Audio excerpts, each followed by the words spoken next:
top stitching, stay stitching, and understitching. Oh my! Welcome to another episode of the Joi of Sewing. We're going to learn a few stitching techniques that are going to help finish off some of our sewing projects.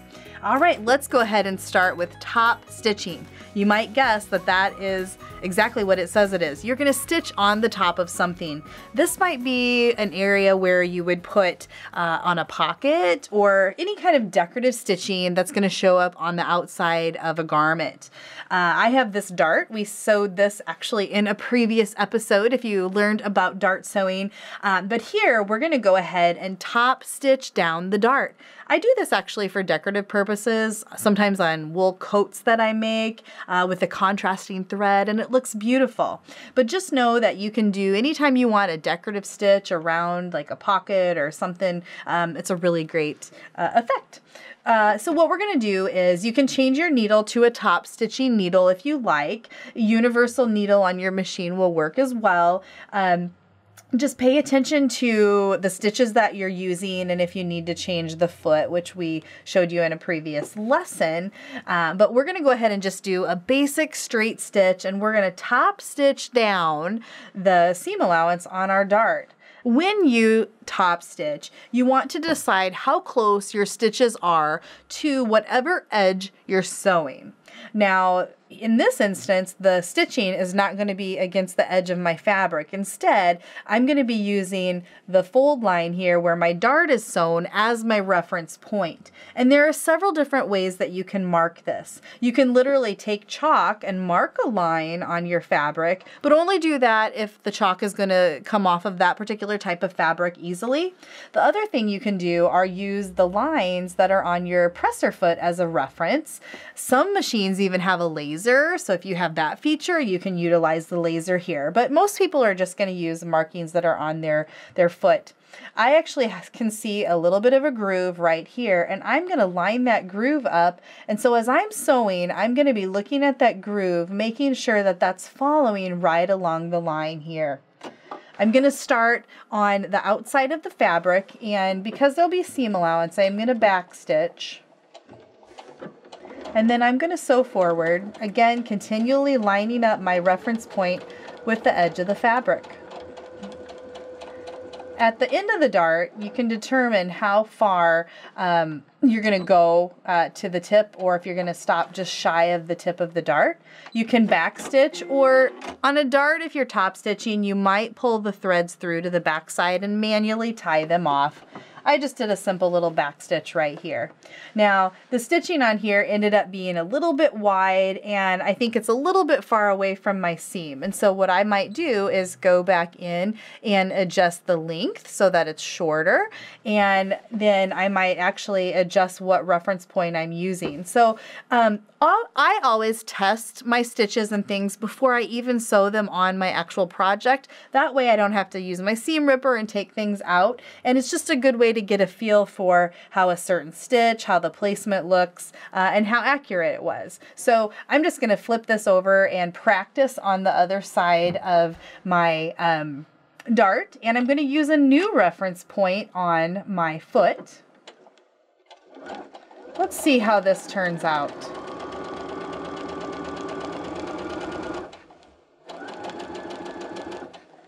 All right, I'm going to reverse there just to tie that off. All right, wow, look at the difference. So on the narrower stitch and using the reference point where it's just a little bit closer to my line of stitching made all the difference in the world on how that looked. So I know when I go to top stitch a dart or something on my project, that's a setting that I want to use. So I encourage you, play around with your settings on your machine, make some notes on a note card, and then you can keep those as a reference for your further projects. All right, another term that you're going to run into in sewing is stay stitching. And this is one area of stitching that I do think that some sewers tend to skip, but it really is an important step.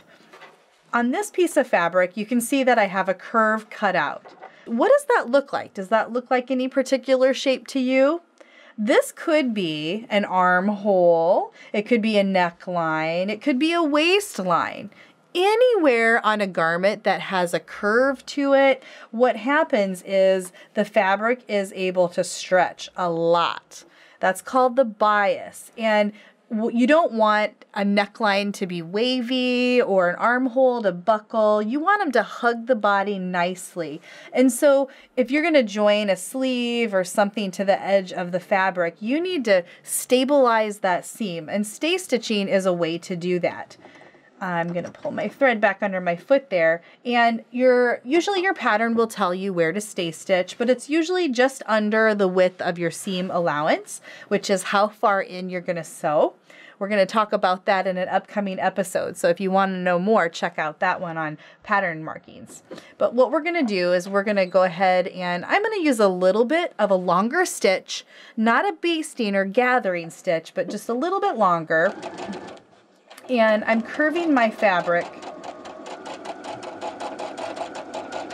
I'm not pulling it, I'm just kind of letting it naturally curve around with my presser foot. All right, so now I have this row of stay stitching. You only need one row, but the other thing that you can do is if you happen to have a seam or an area that you need to clip, then when you clip this, you know to go to the line of stitching, but never through. It's just a protective layer on your sewing, on the seam that you're doing to keep it from stretching, so it's stabilized, and also to prevent you from going any farther into the seam. So never skip your row of stay stitching when your pattern calls for it. It's a very important way to help you ensure that you have successful results. All right, another fun one that sometimes sewers skimp on is understitching. And understitching is a way to anchor a seam line down so that it doesn't roll up and show on the outside of a project. Now here we have, let's just pretend that this is some sort of seam on a neckline. And so if I I would go to my iron and I would press my seam allowance, that's this extra right here. I would press that up, and let's just say that this is the front neckline. This bottom portion would represent what you would see on the outside of the garment. This upper portion would be what you would see on the inside.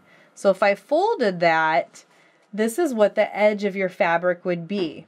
However, if you do not understitch this, you run the risk of having this edge roll up to the outside of your project, and that doesn't look as good as it could. So understitching is a very easy stitch, and understitching is also where I like to use a smaller length. About 2 is pretty good. Sometimes I'll do a little 1.5 or a little bit, but a 2 is a really good length. And what I am doing is I am stitching on the inside of the seam, not on the part that's going to be sewn on the outside. That would be the right side, but we're going to sew our seam allowance down to the inside. I'm going to use, again, a reference point on my foot. I already know that I really liked the edge of the foot here that I used when I was practicing my top stitching. I'm going to use that again here. All right, let's go ahead and stitch all the way down this seam. I'm keeping it nice and flat with my hands.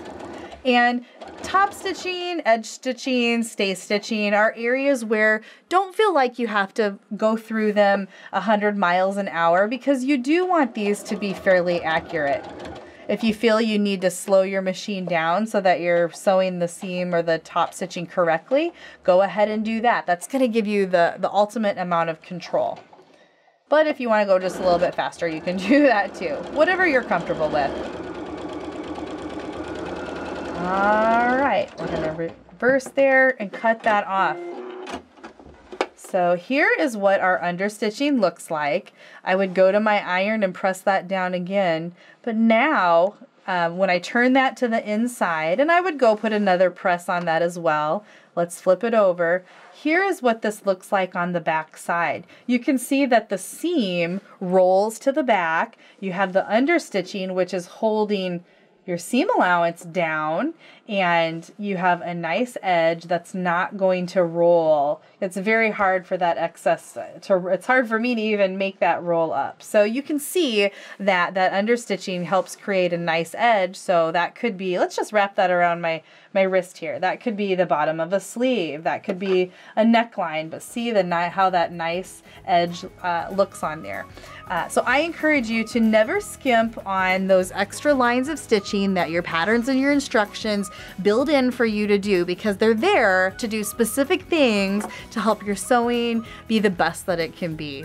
Thanks for joining me in this lesson. Upcoming episodes include things like what kind of fabrics to use and the ins and outs of our patterns. So we'll see you in an upcoming episode.